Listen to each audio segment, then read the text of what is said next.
Are we going? Yes, we're going. Hello, afternoon, everyone. Hello, afternoon from a very sunny, dry day, but chilly here in North Devon. I'm just going to take you for a run on the Royal Enfield Classic 350 in the Halcyon Green. It's a bike that I've had on the fleet down here at Dorothy's Speed Shop for since about April when they first came out. So what I was doing was running Royal Enfield Experience Day, so you could come down here and ride all the bikes that Royal Enfield produced pretty much at the time. The Intercept 650 Continental, Meteor Classic, Himalayan, we had a Scram and a Bullet Trials. So throughout the year, pretty much all the bikes that they made, so you come down and ride them all back to back, and we'd have a little adventure over Exmoor or Dartmoor. And I think it was a useful way for people to figure out what bikes suited them. Some saw it as a nice day out in nice countryside, others saw it as a way of choosing whether they wanted an Interceptor or a Continental or a Scram or a Himalayan. Cheers, guys. Thanks. In the case of the Classic 350, obviously its natural competitor or alternative was the Meteor 350. Royal Enfield have done a great job of creating two bikes out of one platform. So the Meteor and Classic both use the same chassis, engine, I would suspect suspension, wheels. The main difference really is just the styling and also the seating position. On the Meteor you sit further down back, more like a cruiser. The Classic, the seat's a little bit taller, so you sit more neutrally stanced a little bit, which for me is, I've got to be honest, I find far more comfortable.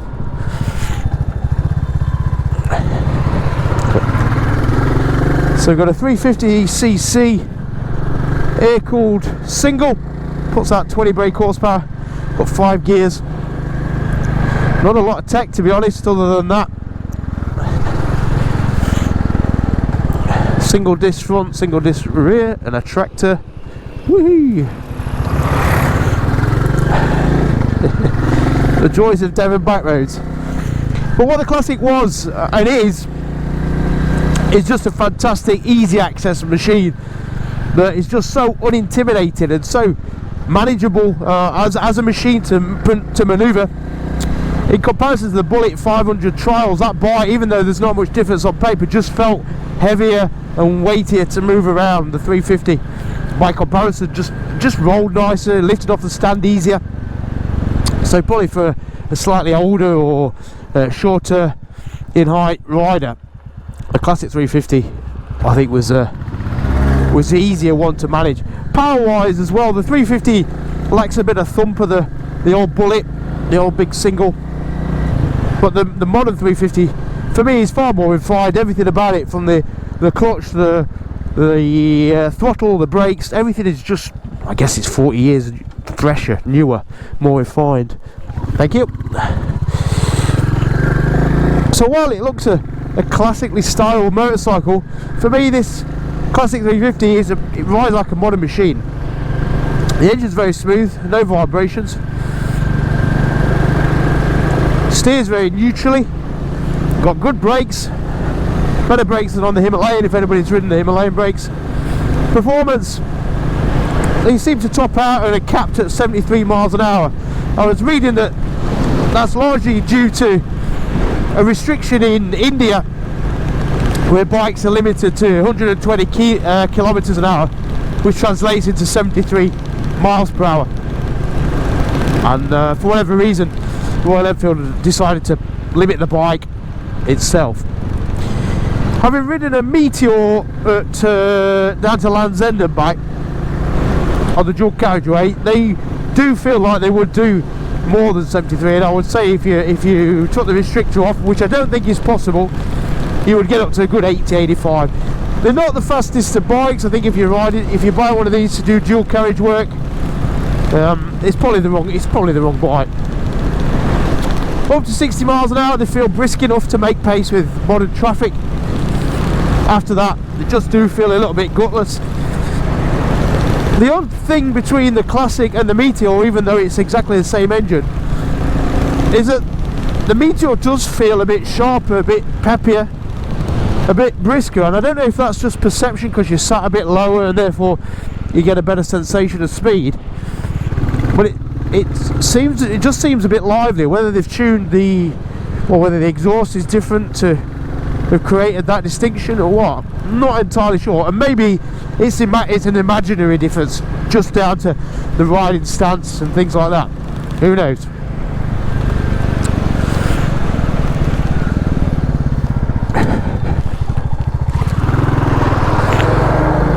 What's obviously very useful about taking people out and getting them to ride all the different bikes back to back is they come at it with very open eyes, and they get to judge in the real world what works for them and what doesn't. And I would say about 80% of riders favoured the Classic over the Meteor. There was only like 1 or 2 exceptional riders or groups where people came and said, oh no, I really like the Meteor, I much prefer it to the Classic. But I would say the majority of riders certainly prefer the Classic over the Meteor. I think for anybody with a bad back, the Classic just suited their frame better and their physique better. And for me and for the others, there was something more likeable about the 350. That's not to say that the Meteor is a bad bike, and probably it's a better reflection or a bigger reflection of my customer base, who probably are a little bit older and probably do have stiffer joints and things, and so the more traditionally seated Classic suited their body shapes, whereas I think the Meteor is slightly more suitable to maybe a younger audience, a younger body. I mean, that's making generalisations, but that's how I sort of saw it, and I've observed it over this year with different people coming down to ride the two bikes. Personally, I was never a big fan of the Meteor, mainly because of that rear shock, which seemed to be incredibly firm, and yes, I have a bad back and it used to pulverise it. But I did have one good run down from St Ives to Land's End, if anybody knows that coastal road through St Just.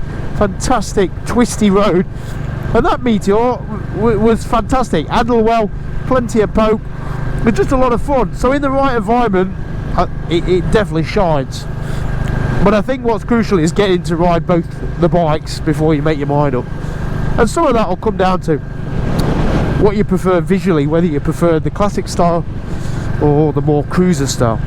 Obviously the thorn in the side of those two bikes is a new Hunter 350, which again uses the same 350 engine, uses the same chassis, and I would imagine brakes, suspension, everything, but does it in a more what kind of bike would you, muscle bike, it's not really a muscle bike, is it, but more traditionally style motorcycle, the Hunter. And I would think that's probably going to be like the one that sits in the middle and ticks most boxes from a style point of view and everything else, and it's a little bit cheaper.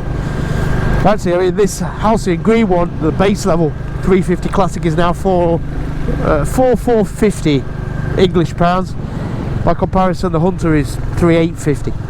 So you're making quite a significant saving for a bike, which I think is probably going to be better, i.e. the Hunter's going to be better than the Classic. Certainly from a, I don't know, it's not better, is it? Same bloody bike, but more youthful, let's say. I'm just going to pull in here, show you the bike.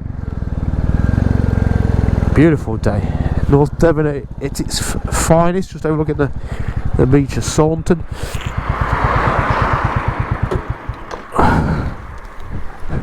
Look at that, that's a beach, isn't it? So yeah, the Classic, there's so much to like about it. I think when you first see one in the flesh and you realise just what you're getting for your money, let's round it up to 4.5. It's not an insignificant amount, but in today's day and age, it doesn't buy you a lot of anything. Certainly not motorcycles. So for Royal Enfield to be able to somehow manufacture, produce, distribute, sell, make profit on a bike like this, for £4,500, sorry, I've got hiccups, is a lesson to the rest of the industry to try and up their game to give us something of equal value, because this is what this completely represents to me, value. It's a well-styled bike, it rides really nicely, you know, there's no way you're going to fault this bike to ride, other than if you wanted more performance, and ultimately 20 brake horsepower is 20 brake horsepower, there's only so much you can do with that. But if that fits your remit of what you need from a bike, i.e., you know, up to 60 mile an hour and a pottering around these kind of roads and a bit of commuting maybe or whatever, if it suits that remit, I just think for £4,500 how they've done it, make it so good and ride so well, not entirely sure. When all the other manufacturers are getting up to sort of 5 figures for their bikes, you think, God, how on earth are these guys doing it so cheap? So big fan of the Royal Enfield Classic 350. We did have all those bikes, we bought them independently, so we're not in any way embraced by the warm bosom of Royal Enfield. So from a completely neutral, we buy these bikes judgment, I'd say they've done a bloody great job. This one now is going to David. David is sort of Dorothy Speed Shop's business partner, put the money in for the Royal Enfields and the CT125, so he's going to have this in his garage and use it for getting around the Cotswolds where he lives, which I don't think you can personally find a better bike for it, for that duty. So yeah, we're going to crack on, show you Saunton Sands, and then just take you down. Going to go around the coast, just around Croydon, Woolacombe, and then back home. Right, cheers guys.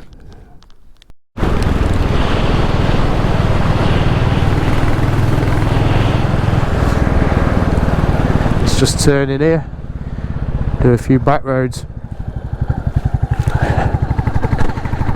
The ground's really mushy and wet at the minute, damp, and with it being cold as well, you really got to be mindful of the lack of grip you've got, certainly in the corners.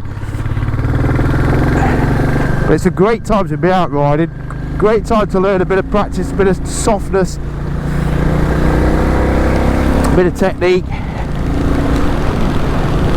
But it's these kind of roads, so this is a choppy B road. If anybody's been down a road like this, they'll know how choppy it is. And the Classic for me really comes into its own, and it makes a bigger distinction between this and the Meteor than anywhere else. Like along here on the Classic, no problems at all. The suspension works well, the riding position is neutral, so I've not got too much chatter through my spine. And it's just really effortless. It's really perfect bike, enough power, handling sure-footed, grip's good. It's just a nice bike to flow through these kind of roads. The Meteor for me on these roads is where it comes unstuck. There's just too much patter through the rear, and it doesn't feel as settled or as planted as this. Whether they did make changes to the rear shocks for the Classic over the Meteor, I'm not entirely sure. Nothing suggests that they did, but to me, from a seat of the pants riding experience, it definitely is a difference in how the two bikes deal with a lane or a road such as this, which is why I've always favoured the Classic over the Meteor. You'll probably not be able to hear it, but there's a really nice burble as well. Maybe you can hear that as it pings between the edge bottoms. Again, just mindful. Well, what I like is that the controls are really nicely weighted. The clutch is light, the throttle action is really precise, smooth. The brakes have got good feel. The handling input, the steering input is good. It's just a really well tuned motorcycle. The switchgear also for a budget bike, I mean, let's call it a budget bike because that's what it is. Feels pretty good quality, feels positive. I like the little rubber banding that holds the cables to the bars, but just everything feels nice about it. I suppose we have to accept it is a budget bike, because when you look at the competition and the likes of Sinnis and FB Mondial, MASH, they're all charging similar amounts of money, some even more, for bikes that are, you know, rebranded Chinese machines, which, again, not to knock Chinese bikes, but I think with Royal Enfield you're getting a proper manufacturer with a proper distribution network and proper ambitions for growth, and I think that's probably why it, and a properly quality product, I think that's why it feels such good value.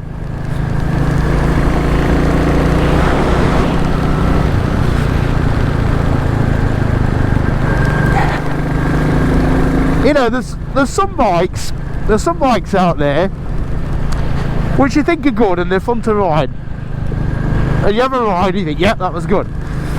But not all of those bikes make you want to keep on riding and to just go wherever the road takes you. And I think the Classic is one of them bikes. It's so effortless in how it rides. It takes so little energy or thought to to ride this bike that you feel like you could just get on it, head for John O'Groats, and have no problems at all in getting there. You wouldn't take the motorway, obviously. You do all the back roads, but you'd have a tent on the back, and you just purr along all the British country roads. It's just harmonious, if I could use that word to describe a motorbike. Everything works in perfect harmony. Engine, chassis, brakes, throttle input, steering. There isn't a single part of the bike that doesn't work well with the other. And again, that's counter to the Meteor. The Meteor, for me, everything's good bar that rear shock, which I know can be improved, but it could, you know, that for me is lets it down. Whereas this is just spot on. The only thing that draws and needs criticism, and I'm sure somebody at the factory got, you know, a few lashings for it, but so they designed the, well, let's start actually from the initial. What do people complain about? People complain that they can't get the boot under the gear shifter. I don't know if you can see that, because the gear shifter sits quite low on the spindle. So you think, no problem, I'll just unbolt it, pull it off the output, and just put it up a few notches. Except you can't, because when you try and pull it off the spline off the output shaft, the gearbox output shaft, it presses against it, hits against the foot peg mounts and can't come off.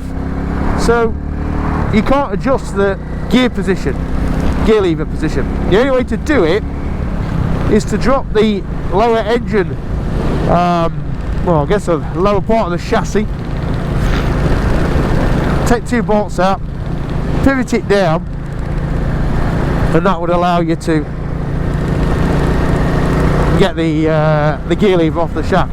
It's a complete mistake somewhere along the lines of the design process, and I'm assuming the first time it was realised, somebody was in big trouble. But that is probably the only complaint I can come up with this bike. And also that power. You know, that's flat out 55, 56, 7, 55. You know, it's not a fast bike. Let's not kid ourselves. If you're going in pursuit of power, you're going to look elsewhere. If you've ridden a Himalayan, this makes the Himalayan feel fast. So bear that in mind. You wouldn't think there'd be any other bike that could make Himalayan feel slow or fast, but this is that bike. But motorcycling isn't about power, and the unfortunate reality is, for too many decades now, it has been all about power. The 90s, all about superbikes, all about having the fastest bike, riding flat out everywhere. We transitioned into the 2000s with the adventure bikes, so things were changing. Bikes were about travel, etc. Well, then the big boys got hold of the adventure bikes and started giving them whopping power as well.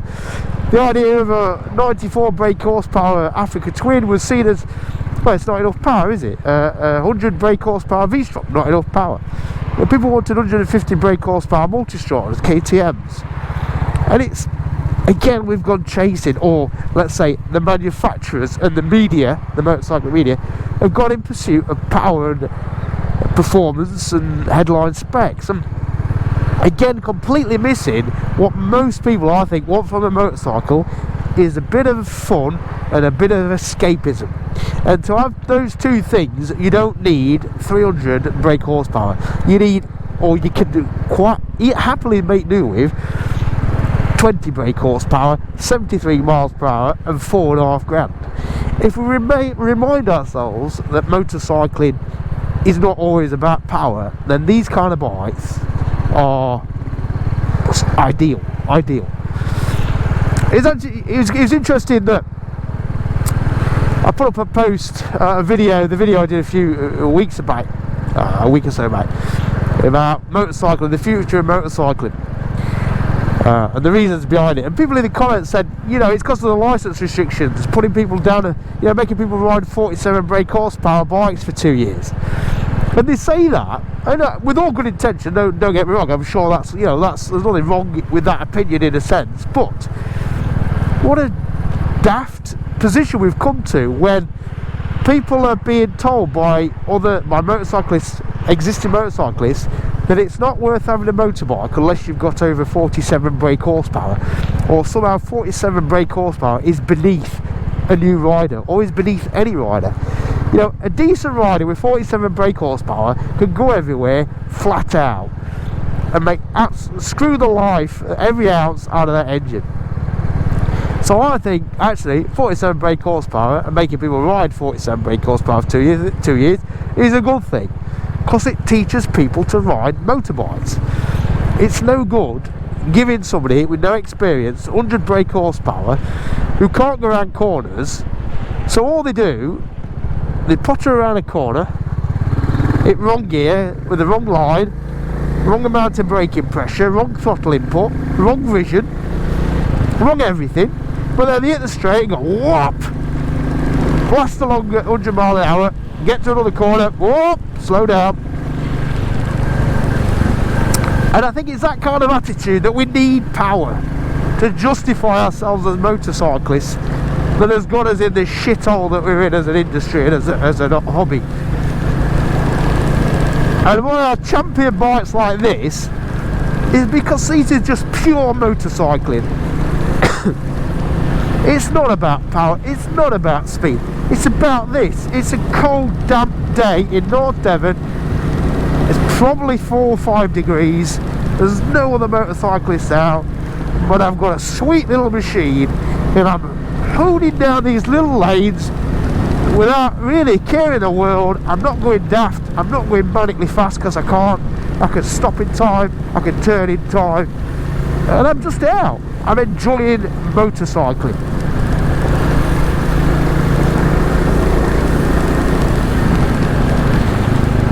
Fucking hell, I do get annoyed by motorcyclists sometimes, I really do. Because we're our own worst enemy. Power, power, power, power! That feels fast enough to me. I'm doing 45 mile an hour. I mean, that is... I don't want to go any faster. Yeah!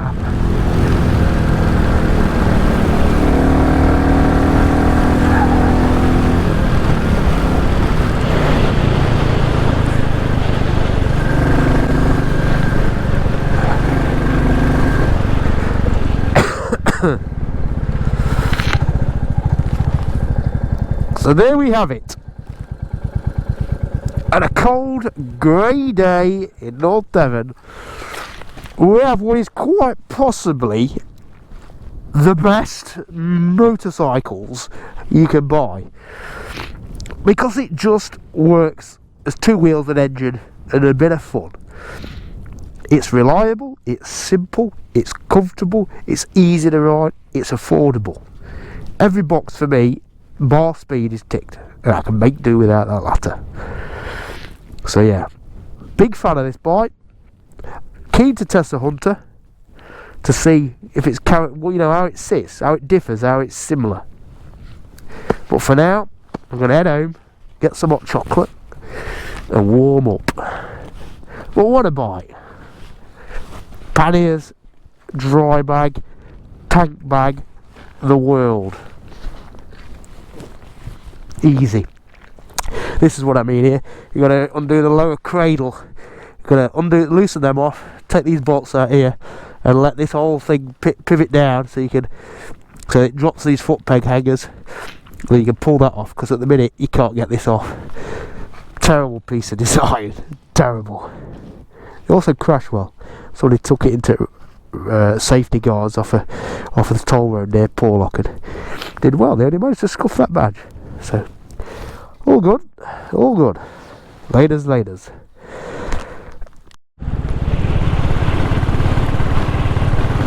The only question remaining is, can you green lane it? Let's find out.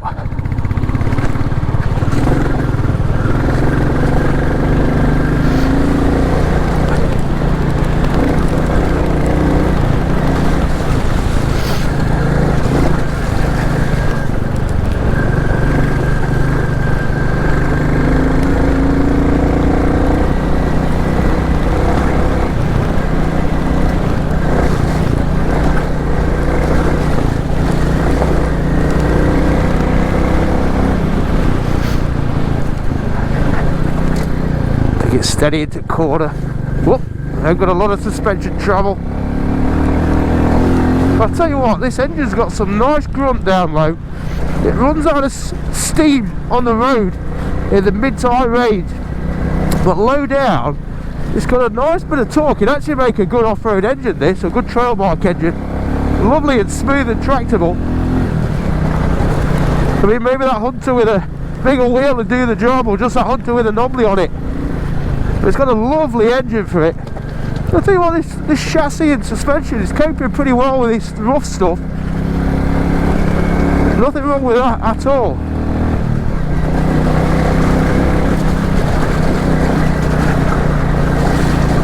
I mean, this is a pretty moderate lane, not too tricky. You can bring your sports bike up here with a gentle push. But sometimes it's not about, whoa, it's not about doing it, it's about how it feels doing it. And this feels lively, you know, it feels agile. I'll tell you what it also feels, is composed. The beauty of these, let's say, you know, this is not an off-road bike, but the beauty of, say, a Bullet 500, the Bullet 500 Trials I've got, is that it sits so low, the weight sits so low. And so it means it feels very planted and stable, which as a novice rider, or when you're loaded up with a lot of gear and you're in a far off place, is exactly what you want. You don't want your weight up high, because that's intimidating. And really, you don't need to be stood up as high as you are on a trail bike. Something low and compact to the ground gives you a lot of confidence. I mean, we're doing 45 miles an hour up here. Going across Morocco, Iceland, absolutely no problem on this. Absolutely no problem. What a bike. What a bike. What a bike. I love the Himalayan, but I think this is better. I think it's a better bike. Different bike, obviously. You know, the Himalayan could do more trails. But this is Royal Enfield's evolution, and I guess it shows you the speed at which in which they're improving, I guess. The Himalayan is rough around the edges. It's a good bike, but crude in many ways, from the engine to the fit and finish and some of the niggles that you have and things. Great bike, but you know, could be improved, and it will be improved when the next one comes out. But this, within a few years of the Himalayan come out, it's just tight, you know. It feels solid, it works well, it's reliable, it's sure-footed. It's a modern, bloody good bike. It's bloody good. Fucking hell, it's good. Right, I'm going home. I weren't going to come up with Green Lady because I didn't want to jet wash it, but I'm going to have to jet wash it now. Bugger. Right, see you at the bottom.